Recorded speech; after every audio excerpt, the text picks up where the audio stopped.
Oh,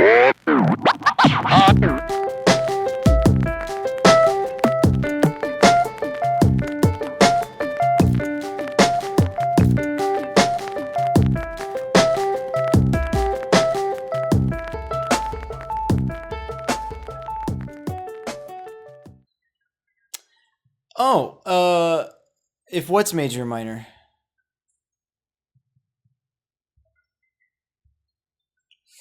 Right, but the distance was too far. So G minor, if it's a 6 chord, you could go up a whole step to get to the 7 chord, which would be A half diminished, and then from the 7 up to the 8 would be only a half step.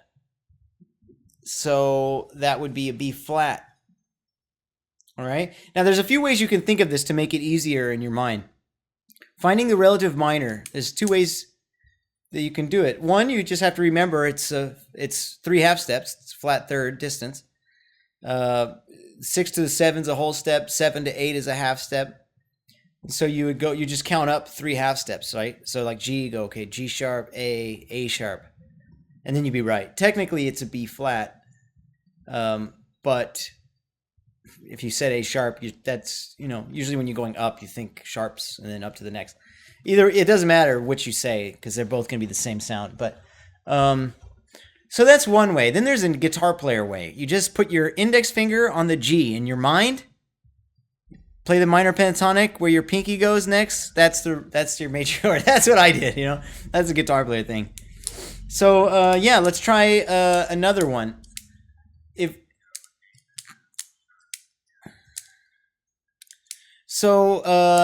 If you had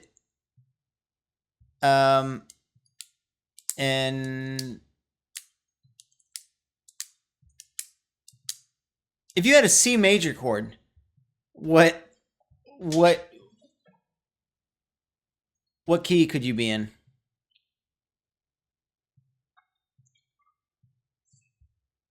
Yep.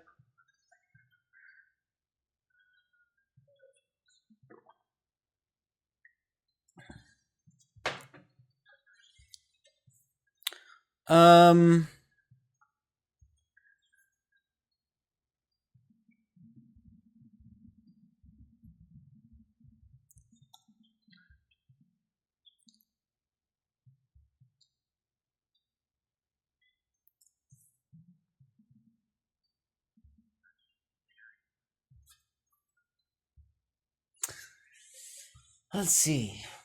Well, here's one way. When you look at your diatonics, how should I say, harmonized scale, which ones are major sevens? The one chord and what?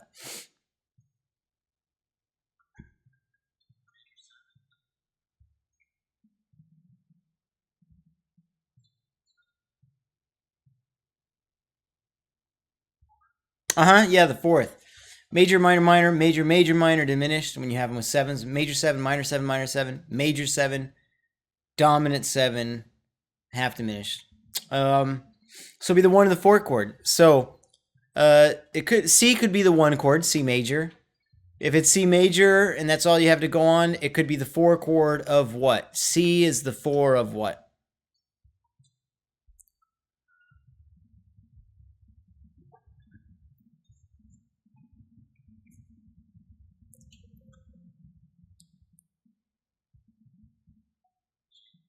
Yeah, exactly.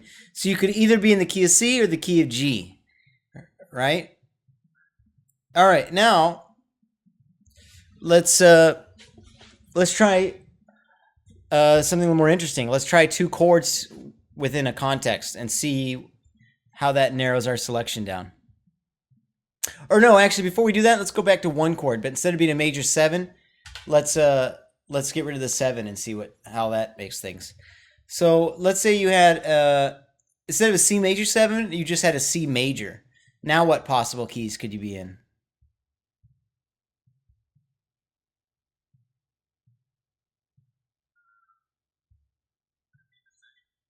Well, yeah, it could be 1 chord or it could be a 4 chord, but it's just a major triad. That means there's one other possibility. Right. It could also be the 5 because we don't have a 7 to tell us if it's major 7 or dominant. So it's just C major. So what would, if it were the 5, what would it be? I mean, if C were the 5 chord, what key would we be in? F, right? So it'd be like C, F, or G, right? So now actually we might be able to do some kind of interesting things. Let's say, for example, you had a chord progression. Okay, this is going to be interesting. So let's say you've got a C chord that goes to a G chord. What are the possibilities between that progression? Like, yeah, like, is the C the 1 or the 4 or the 5? And how would you know?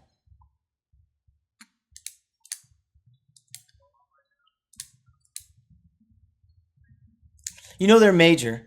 So C major to G major.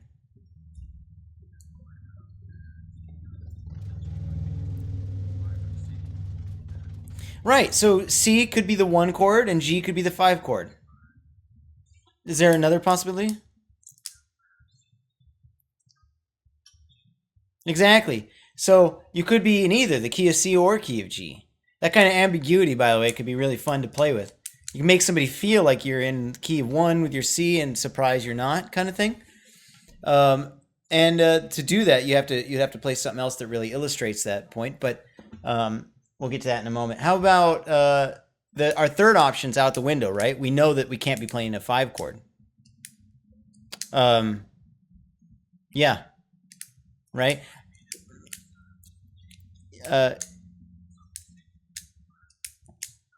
No, if the C were a 5 and then we go to a G, we got a problem. Something's wrong with our analysis. Right? So that's why the C can't be 5. So we know the C must be 1 to 5 or it must be 4 to 5. Sorry, 4 to 1. 1 to 5 or 4 to 1. Yeah. So this would be cool is now what are our if you go to if you go to another major chord, what possibilities could you go to? All right, that sounds a little bit unclear.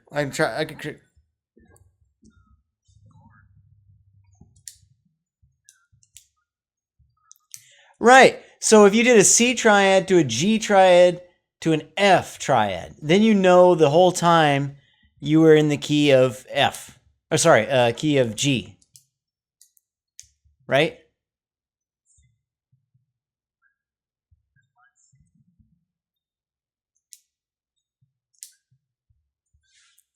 Right.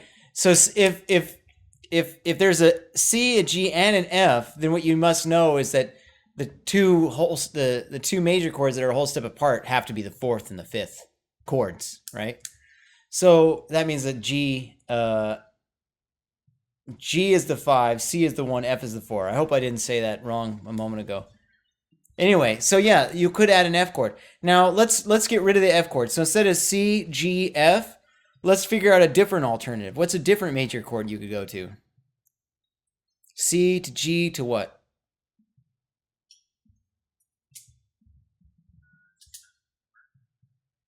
Mm-hmm.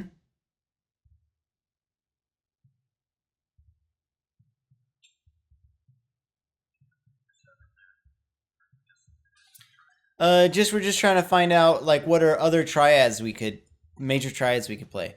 We've already looked at it as if C is the 1 chord. Yeah, that's where the 4 would be F and the 5 would be G and the C would be 1. So my hair is like a villain. Look at this. It's like comic book. I don't know. Anyway, okay, so not the big badass villains, but like some little villain that works for him. Anyway, so yeah, that's if it was the 1 chord. Now let's just we could try to make it easier like this. Let's say C was the 4 chord, right? Then what we could go C to G to what? What would be a different major chord we could go to?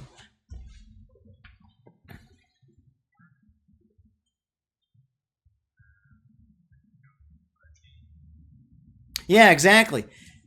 Exactly, yeah. So you could go C to G to D, and then that way you're in the key of G as opposed to the key of C. And actually, kind of interesting. Like if you were writing a song, and you usually the way things are going to work is that when you play a major chord, the first one you play is going to be one that people kind of think you're in. You know, they may be wrong, but that's what's going to think. And then which chord you end on or which chord leads to another is going to make a big impact. So, like, say for example, you played a song in the key of you're in the key of C, and you play a C chord, and you play an F chord, and then you play a C chord, and then the G chord. They're going to be expecting you to go back to the C chord, 5-1. Cool? But what if instead you went from the G chord to the D chord, and then to the C chord, and then to the G chord? And what you did there is you went in the key of C, 1, 4, 1, 5. That 5 chord just became a 1 chord without anyone knowing, because it became apparent once you went to the D chord. Oh, D is the 5 of G. Then you go to the 4 chord of G, which is C, and then you went back to the 1 chord. And so that would be a progression where you change key. And it would be kind of tricky because it'd be more explicit if you had a 7. You know, if you played a C major 7, people would know right away that it's a 1 chord or a 4 chord. And then you go to an F major 7, and then they know, oh, there's 1 to 4. Then you go back to C. And actually, here's another example. All right, check this out. Let's say you did a C major 7, and then you went to an F major 7, right? That's 1 to 4. And then the third chord, you play a C7. What just happened?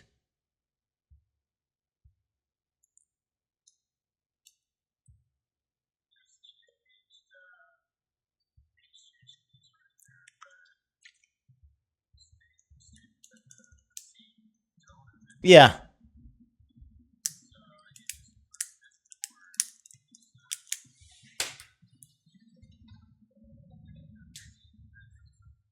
Yeah, the fifth of what? C would be the fifth of what?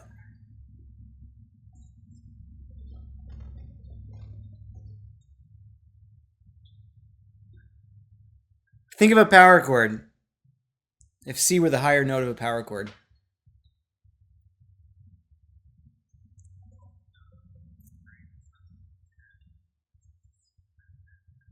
Yeah. Yep, there you go. So we went C to F to C to F. Now if it's just triads, people are going to hear 1 4 1 4. Right? But if you have the sevens, you could do C major 7. If you did in fact do 1 4 1 4, it'd be C major 7, F major 7, C major 7, F major 7. But you could do C major 7, F major 7, C7, F major 7. And what happens, you go 1 chord, 4 chord, back to the 1. Whoa, it's a 5 chord. Holy smokes. And then to the new 1 chord, which was your 4 chord, you know? It's so cool, man. And that's an example of modal modulation. And then how you do it could be really interesting. So like here's another example. If you did it with the full chords, it's going to be very kind of obvious and I don't know, overly bulked. That's the best way that's the way I think of it, sort of, or a way you can think of it. It's like a semi truck, so like huge, or like I don't know. It's so forceful. Now it would be maybe a little bit more, to me, a little bit more stimulating would be if you just had your triads, right? Because that keeps the ambiguity of what's going on, which when you find out what's going on, it's that much more, oh, dude, did you see what they did? You know? So how would you make it, instead of being like this blatant chord, hey guys, new chord, that means new key, you know? Instead of doing the chords that way, if you just do the triads, then what you could do is you could have, let's say, a singer or whoever's playing a melody like a saxophone or something, and they could have in the melody a major 7 on the C major 7, right? kind of doesn't really matter then in the 4. And then because they know if it was a C major 7 that went to an F major tonality triad, it's got to be a 4 chord. Can't be another thing. So it kind of doesn't really, you can have a major 7 in there if it sounds good, if you want it for whatever reason, but you don't need it to outline this harmony with the trick of what's going on. So you could play a melody that has a major 7 in it somewhere in your 1 chord. Then you got your inside Lydian on F melody. Then you go to the C again, but this time in your melody, there's a flat 7. And you could really harp on it for a long time, be like, hey, is it kind of explicit? Or it could be just a moment, and then you go into your 1 chord, and you went from Mixolydian on that C chord, which is just the major scale like you played before, but with a flat 7. And then you go to your F where you did Lydian before, but now you're having a natural 4th. So 4th is a dangerous thing in general, but if you did, here's a little flat 7 over that C, here's my melody that's going to have a 4 in it as a passing tone, just for a brief moment of 4. And then the singer would be outlining the fact that the key has changed. This would be really, we're talking C, F, C, F, acoustic guitar and a singer, and you've got all the elements to make a boring song that people would love, And then just something a little interesting like that, and it just got worth listening to. Like now we're hearing something cool is going on, So yeah, that's an example of using modal modulation, right?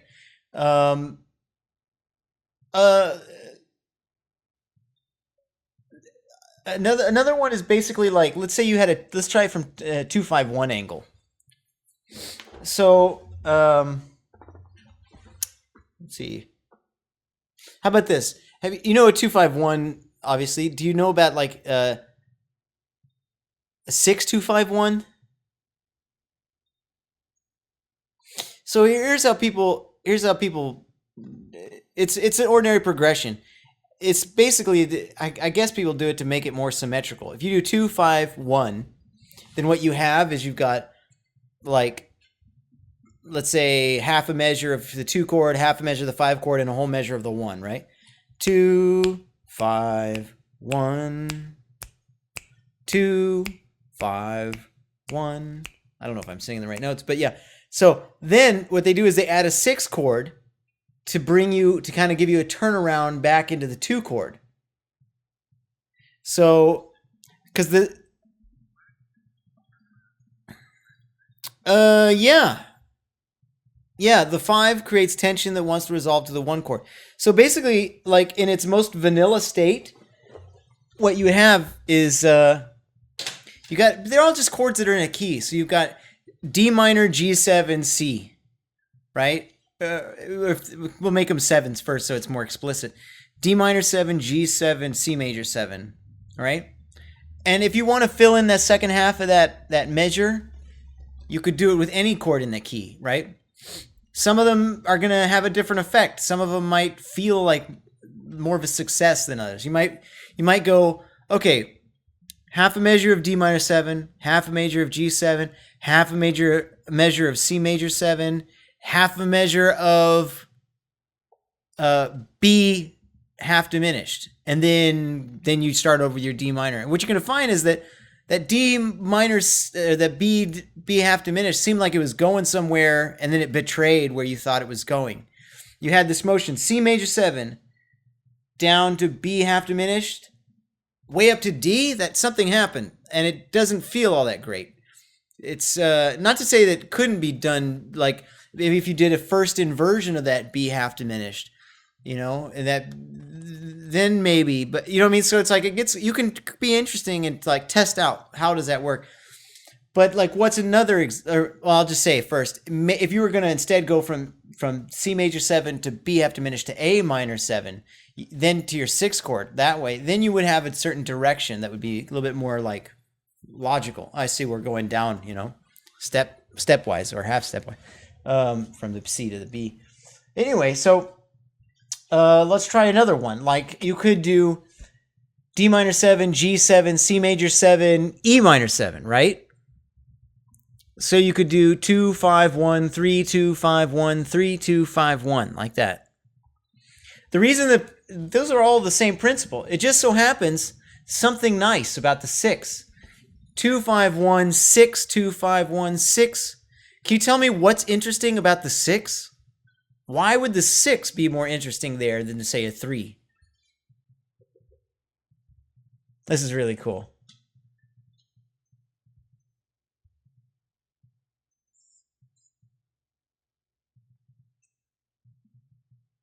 Yeah. You tell me if you want a clue.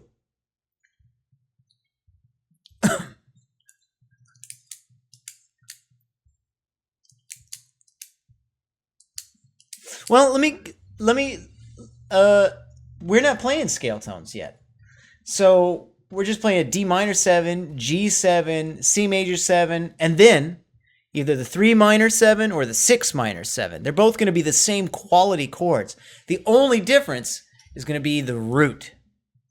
And so that somehow must be, like, that's an indicator. What if like, I'm given the, like, I mean, a person, it doesn't ask the question, would never come at the answer. But so I'm going so far as to ask the question, why would the 6 be better, or maybe worse, you could tell me, than the 3? And then you would go, well, the 3 is minor and the 6 is minor, so it can't be minors, right? Because they have that in common. Can't be the fact that it goes from a minor chord. It's got to be, the only difference is the root between them. So therein lies, that's the solution, somewhere there. What's special about the 6 chord root as opposed to the 3 chord root?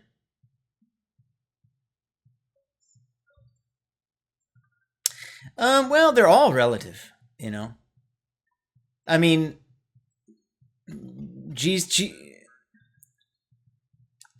No, it's not 6 to root, but you're getting closer now. It's 2, 5, 1, 6, 2, 5, 1, 6, 2, 5, 1, 6. It just goes on forever.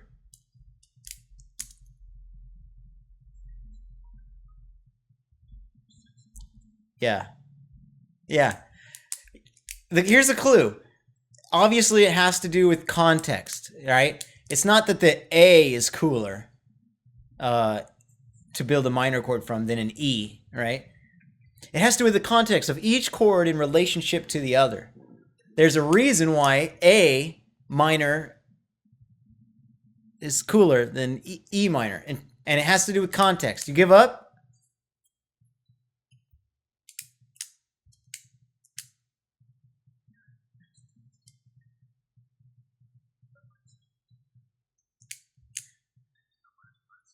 Well, you're basically there. 3 minor to 2 minor. That's what you'd be doing if you did E minor. Okay, that's fine, right? That's okay. But there's kind of one problem there. I mean, remember we talked about from C to B diminished, half diminished, and then all the way up to D, and how that's kind of, oh, what happened there? We just got tugged way up there, you know? Maybe if it was inverted, that would get you up there, and then you'd have a D in, slash D chord, then to a D chord. Maybe there's something interesting that would happen there. But basically, C to B to A would have made sense, right? Now, if you do in a C chord, like what I'm getting is 3 to 2 should sound fine. The same way that C to B would sound fine, or B to A would sound fine. It's just moving, stepwise. So that should be fine. However, it's going from C all the way up to E is a little weird. If it went F major, E minor, D minor, I mean, you go on like that too long, it's pretty boring. But because nothing's happening, you're just moving down. It'd be like playing a scale, me, me, me, me, except chord scales. Now the reason why that basically you're there when you saw E to D. Is that good or bad, right? Now you ask the question A to D. Is that good or bad? Obviously, all of them are okay. They're all good enough because they're all within the same key. We're not breaking any rules here, any law. It's not like we change key without some indication, without some relationship to the key we're already in. A to D is a fifth. That's why that's cool, right? So that when we go back to our 2 chord, right? We're coming from the 5 chord of that 2 chord would be A minor. A minor to D minor. It'd be like 5-1, 5 minor to 1 minor. Obviously, it's 6 minor to 2 minor, perspective. Like you could change it. You could change what it is, and then you'd be changing key, and that's kind of cool. So basically, that's where it starts off, vanilla style. And then when people make it, well, okay, 2, 5, 1, and 6. When we do the 6, why don't we change one note, right? Why don't we take our minor 7 chord and raise the 3rd? That means it'll be a dominant chord. And that way, that A to D will be A7 to D, right? D minor in this case. So people go 2 minor 7, 5 dominant 7, 1 major 7, 6 dominant 7, and then to D minor 7. Now, you don't have to do it as a 6 dominant. You could just do it as a 6 minor. This is where people start going, oh, hey, we could do this, right? Well, the 2 chord is the 5. I mean, how should I say? The 2 chord is never a 5. 2 chord is a minor chord. The minor is never a 5 chord. But what I'm getting at is D is the 5 of G, right?